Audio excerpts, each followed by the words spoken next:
What's up everybody, this is Danny, and I've been using the Mate 10 and Mate 10 Pro for a couple of months now, and this is a beautifully designed and powerful phone which is enhanced by Android 8.0 Oreo and EMUI 8.0, which has a ton of software features that you probably aren't even taking advantage of.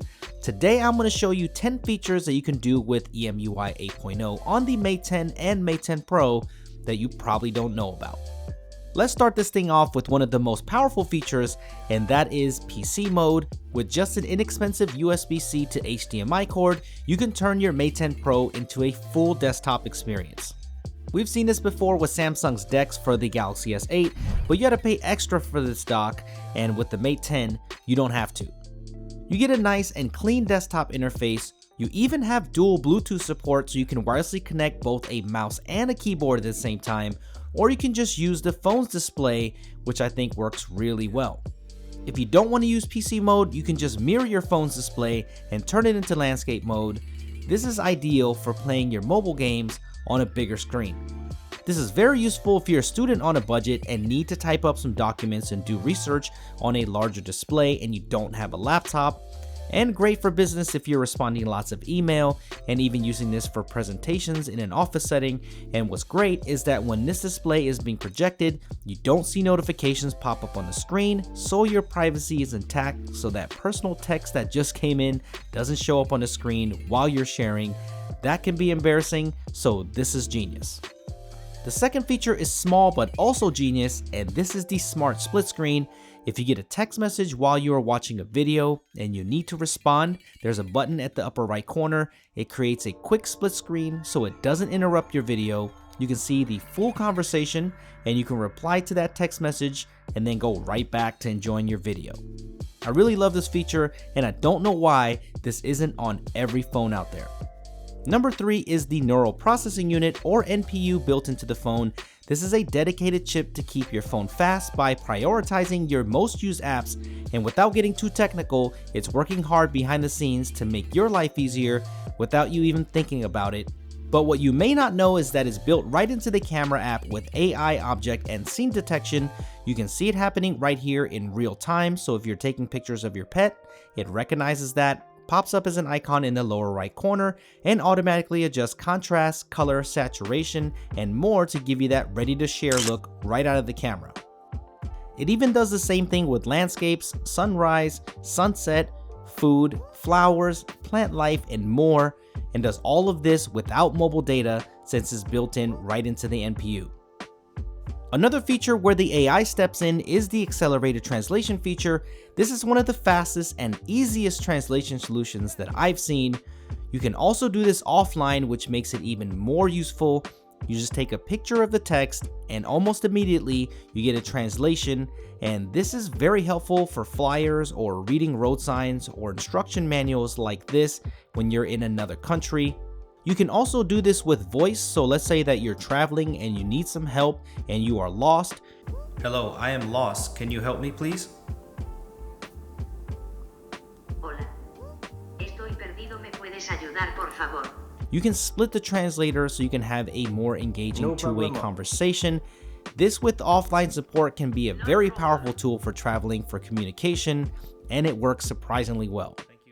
The fifth feature is the navigation dock. The Mate 10 Pro has a beautiful 18:9 AMOLED display, and if you want to take advantage of all that screen real estate, you can activate the navigation dock right here in the settings and combine that with full screen mode to hide the navigation keys. You can then move the circle anywhere on the screen that is most convenient. You can tap once to go back, press long to go back to the home screen, and swipe across to recent open apps, and this can make navigation much easier for one-hand operation.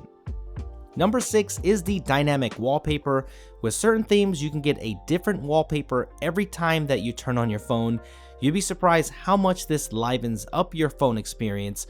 Some wallpapers, you can shake it or move it around to see subtle movements to give it a more realistic effect, and some of them can even change with the time of day, so your wallpaper is always changing while your day goes on. Number 7 is the front-facing portrait mode.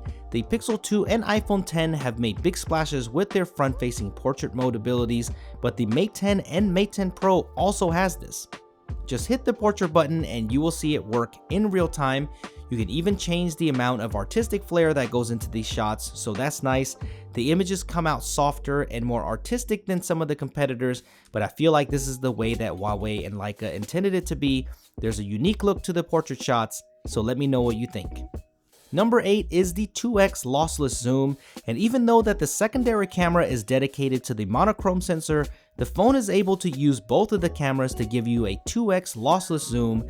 So to activate this, you just pinch out on the display, set your zoom, and just snap away. If you go beyond the 2x zoom like any other smartphone, you'll see a loss in quality, but a lot of people probably don't even realize this is here, so go ahead and give it a try. Number 9 is a personal favorite, and this is dark mode. If you don't like white menus, which I'm not a huge fan of, then you can go into the settings right here. It's a little bit hidden away in the battery section, but after you activate it, you get a dark menu theme. This makes most sense for the Mate 10 Pro since it's great for its AMOLED display, and even though this is small, it can maximize your battery life on your Mate 10 Pro. Finally, number 10 are the gestures that are built into EMUI 8.0. There are a good amount of them here in the settings, but my two favorites involve knuckle gestures. Yes, your knuckles. EMUI is smart enough to know the difference between an interaction with a finger versus a knuckle, and it sounds really weird at first, but check this out. You can take your knuckle and run it across the screen to create a quick split screen, which is really easy to do. Just one swipe, it's really clever. And my absolute favorite is the double knock for screenshots. It's one of the fastest ways to trigger a screenshot, and you can also do scrolling screenshots if you want to save an entire article or a long list. I find myself doing this gesture on other phones. It's really convenient. Once you learn it, you can't go back. So I hope these 10 tips help you enjoy your Mate 10 or Mate 10 Pro more. Let me know if you have any tips for me in EMUI 8.0 and tell me what your favorite feature of EMUI is, or which features that I missed on this list. If you haven't checked out my reviews of the Mate 10 and Mate 10 Pro, make sure you do. I will leave those linked down below for you. Thank you for watching, guys, and I will see you in the next one.